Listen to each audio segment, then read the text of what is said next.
Pues otro vídeo más relativo a las intervenciones de los líderes mundiales en la Asamblea General de las Naciones Unidas, y este caso va a ser... Estaba buscando una extracción cómico en este directo. Pues voy a ver ahora qué es lo que dice el presidente de Alemania, por si te interesa. Pues vamos a ver, entiendo que hablarás principalmente de Ucrania, así que vamos a ver qué nos comenta Olaf Scholz, que ya no tiene el parche pirata. No sé si lo viste, es el que hace poco se pegó una hostia con no sé qué historia y tuvo un accidente y tenía un parche pirata, y en todas las reuniones internacionales que iba aparecía el malo de la película. Así que nada, vamos a ver qué nos comenta Olaf Scholz respecto a meme y Israel, exactamente. Vamos a ver qué nos comenta Olaf Scholz sobre la situación internacional. Entiendo que va a hablar sobre todo de Ucrania, pero bueno.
Mr. President, ladies and gentlemen, 50 years ago, almost to the day, 2 German states joined the United Nations. The then German Democratic Republic as the 133rd member, and the Federal Republic of Germany as the 134th member. This step is of great importance to us Germans to this very day, for membership of the United Nations enabled my country, the instigator of terrible wars and horrific crimes, to return to the family of peace-loving nations. We're profoundly grateful for this chance. This return was not free of requirements. The accession of the 2 German states was preceded by a visionary policy of détente. The aim, as my predecessor, Federal Chancellor and Nobel Peace Prize laureate Willy Brandt, said here in New York 50 years ago, was to fill in the rift of the Cold War. 3 things were essential for this. First of all, the clear commitment of both German states to resolve conflicts without force. This was laid down in the basic treaty between Bonn and East Berlin, as well as in the treaties which the Federal Republic of Germany concluded with its eastern neighbors. The second prerequisite was the renunciation of any form of revisionism by recognizing Germany's new borders drawn after the Second World War as inviolable. At the time, many people in West Germany were opposed to this. In retrospect, however, it proved to be the right decision. Finally, the third prerequisite was a foreign policy that did not ignore the realities of the Cold War, and which, at the same time, always remained focused on overcoming the status quo, that is to say, the confrontation between the blocs, and thus also the unnatural division of Germany.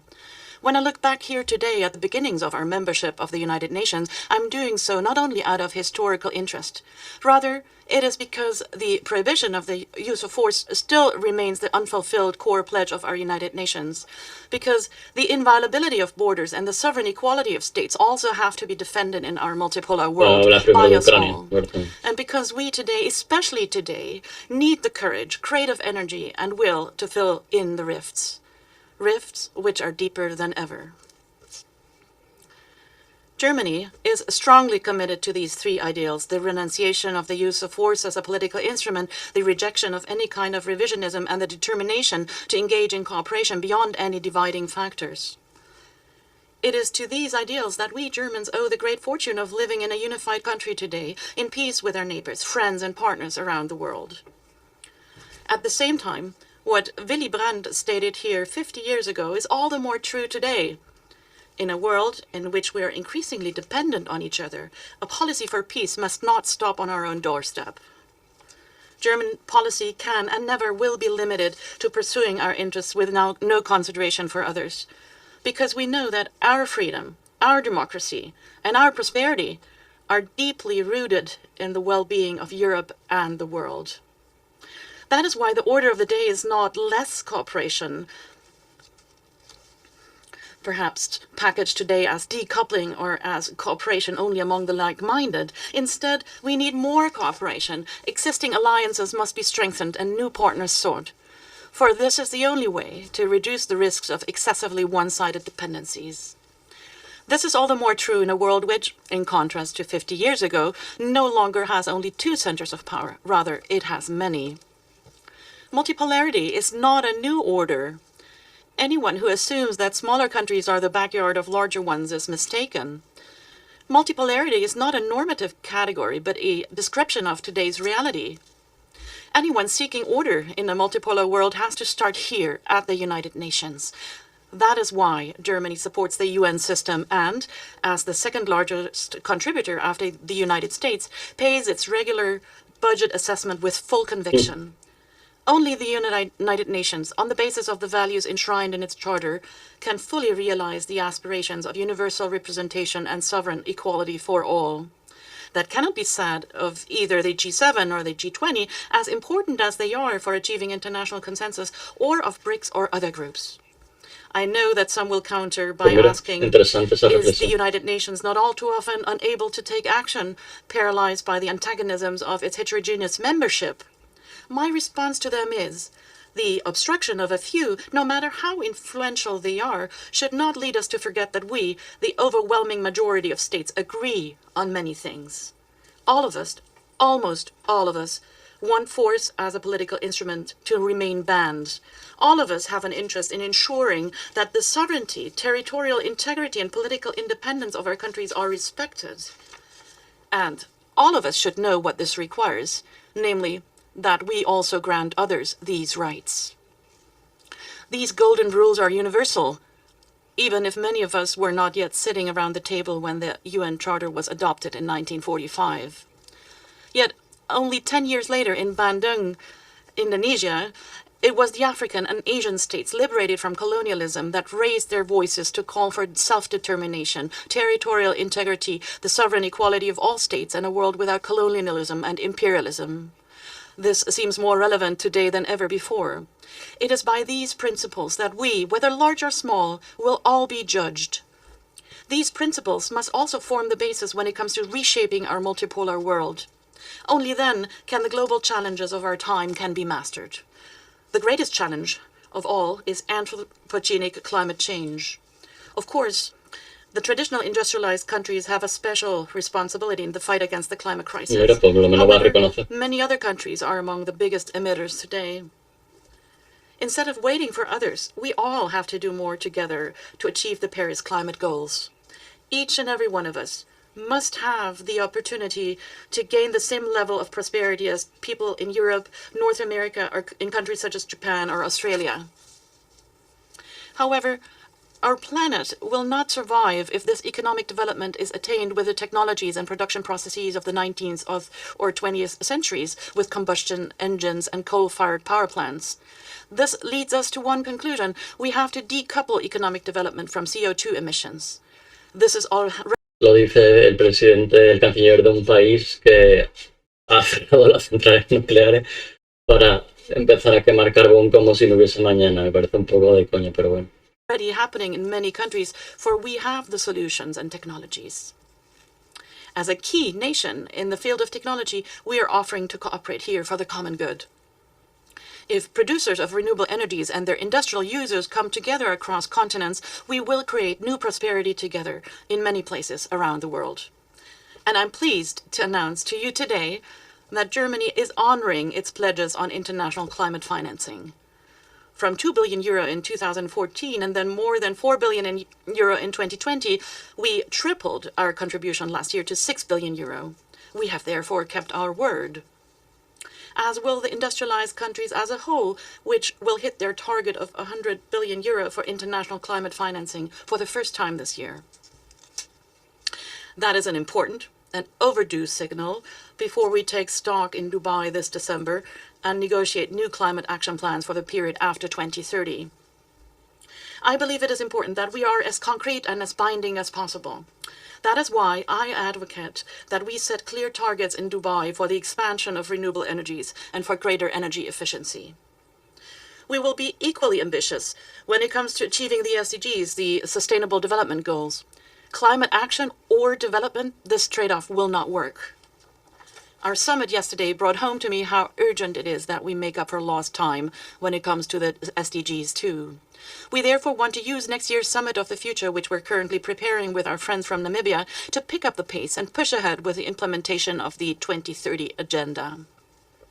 It is important to me in this context that we ensure more private investment in Africa, Asia, Latin America, and the Caribbean. Let me just give you one example. The entire world is currently talking about the diversification of supply chains and raw material security. Would it not be a start if at least the first production step were to take place on site, where the raw material deposits are to be found? Certainly, Germany and German business are open to entering into partnerships of this very nature. Mira, pues interesante. Of course, in the coming years, we will all face the challenge of leading our economies, our energy supplies, and our infrastructure to a resource-efficient, climate-neutral future. This will require major investment. To create the right conditions to bring about this investment, we have to address the debt crisis in many countries and modernize the international financial architecture. Coño, pues esto sí que no me lo esperaba. Esto es un discurso que estaban teniendo todas las naciones, principalmente las más pobres y las endeudadas, pero que lo haga Alemania, que es un país que, bueno, ha llevado a cabo esas prácticas un poco recientemente con Grecia, sin ir más lejos, con la deuda de Grecia y tal. En fin, no sé cómo estará ahora el tema, ¿sabes? Si Grecia todavía estará pagando una deuda bestial hacia Alemania principalmente, pero bueno, me parece bien que por lo menos lo diga. Otra cosa es que lo haga, ¿no? I said it at the start that Germany is not clinging on to the status quo, not in this issue either. We want something to change. I have been calling most recently at the G20 summit in Delhi for the multilateral development banks to reform so that they can contribute more to financing the protection of global public goods, such as the climate and biodiversity or the prevention of pandemics. That is what the G20 decided in Delhi. Germany is also providing financial support for this reform. We will be the first country to invest hybrid capital to the tune of 305 million euro in the World Bank. It is estimated that this capital will enable the World Bank to provide more than 2 billion euro in additional loans. Ladies and gentlemen, General Secretary Guterres pointed out to the rapidly increasing demand and humanitarian needs faced with the many crises worldwide. Germany is the second largest donor of humanitarian assistance around the globe, and we will continue to stand by the people who need it most. And our United Nations itself must not cling to the status quo, ladies and gentlemen. And by that I mean two things. Firstly, the United Nations must tackle the challenges of the future, just as Secretary General Antonio Guterres has proposed. One of the major issues, in my view, is how we can ensure that innovation and technological advances can be used by humanity as a whole. Artificial intelligence, for example, offers tremendous opportunities, and at the same time, it can cement the division of the world if only a few benefit from it, if algorithms only take into account part of the reality, if access is limited to richer countries. That is why Germany is actively fostering the exchange on the global digital compact. We should also talk about common rules for the possible use of generative artificial intelligence as a weapon. Another question that will define our future is how the United Nations itself represents the reality of a multipolar world. To date, it does not do that sufficiently. That is most evident in the composition of the Security Council. I am therefore delighted that a growing number of partners, including 3 of the permanent members, have stated that they want to see progress on reform. However, one thing is clear: Africa deserves greater representation, as do Asia and Latin America. Under this premise, we can negotiate a text with various options. A ver si es verdad que reforman eso. Se supone que en esta sesión puede que se llegase a un acuerdo, pero sí que es verdad que es por un solo de la situación asimétrica que hay con todo el tema del Consejo de Seguridad de las Naciones Unidas, un órgano demasiado importante como para que quede en manos de Estados Unidos y sus aliados, como quien dice. No country should obstruct these open-ended negotiations with excessively high demands. Germany will not do that either. Ultimately, it is up to the General Assembly to decide on a reform of the Security Council. Until then, Germany would like to shoulder responsibility as a non-permanent member of the UN Security Council, and I ask you to support our candidacy for the years 2027. Que no es miembro permanente Alemania del Consejo de Seguridad de las Naciones Unidas, yo me creía que sí. Claro, si quiere el tío reforma toda la historia de esta planta. 2028. Ladies and gentlemen, when I speak these days before this Assembly of Peace, then my thoughts are with those for whom peace is a distant dream. My thoughts are with the Sudanese, who have become victims of a brutal power struggle between 2 warlords, with the men and women in Eastern Congo, and, as we speak, the people in Nagorno-Karabakh. The renewed military activities lead into a dead end they need to end. And of course, my thoughts are with the Ukrainians who are fighting for their lives and their freedom, for independence and their country's territorial integrity, in order to safeguard those very principles to which we all committed ourselves in the UN Charter. But Russia's war of aggression has caused immense suffering not only in Ukraine. People around the world are suffering as a result of inflation, growing debts, the scarcity of fertilizers, hunger, and increasing poverty. Precisely because this war is having unbearable consequences around the world, it is right and proper that the world is involved in the quest for the peace. And at the same time, we should beware of phony solutions which represent peace in name only. For peace without freedom is called oppression. Peace without justice is called dictatorship. Moscow, too, must finally understand that.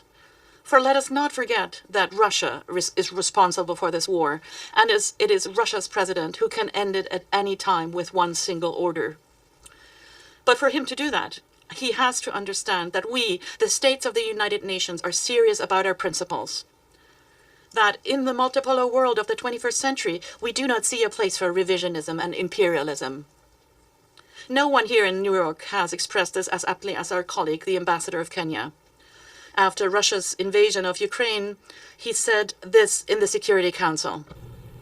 Rather than form nations that looked ever backward in history with a dangerous nostalgia, we choose to look forward to a greatness none of our many nations and people had ever known. Fellow delegates, Germany's history holds many lessons about the dangers of such nostalgia. That is why we choose a different path when we joined the United Nations 50 years ago. The path of peace and reconciliation, the path of recognizing existing borders, the path of cooperation with all of you in the pursuit of a better, a more equitable world. It started with a solemn promise that we made 50 years ago. A promise every one of us made upon joining the United Nations, namely to unite our strength to maintain international peace and security. Let us all do our best to live up to that promise. Vielen Dank. Mierda, siempre de botón que no.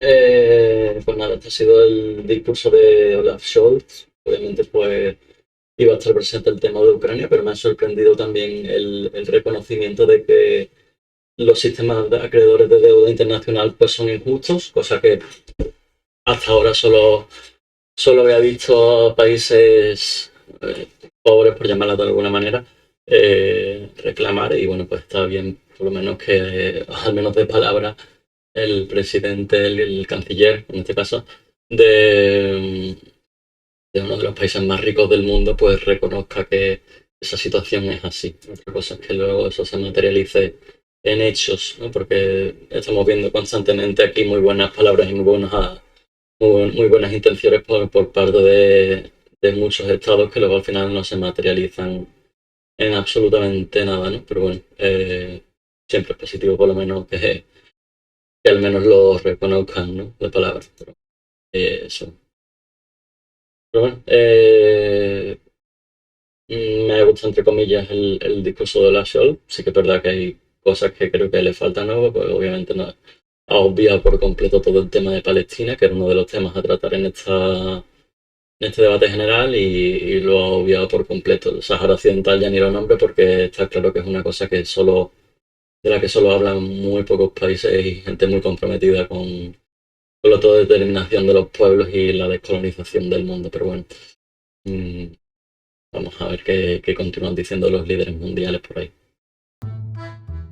Muchas gracias por haber visto el vídeo hasta el final. Aquí te dejo una lista de reproducción relacionada con la temática del vídeo, y aquí un vídeo que YouTube cree que te puede gustar. También te dejo el botón para suscribirte en caso de que quieras hacerlo. Muchas gracias y hasta la próxima.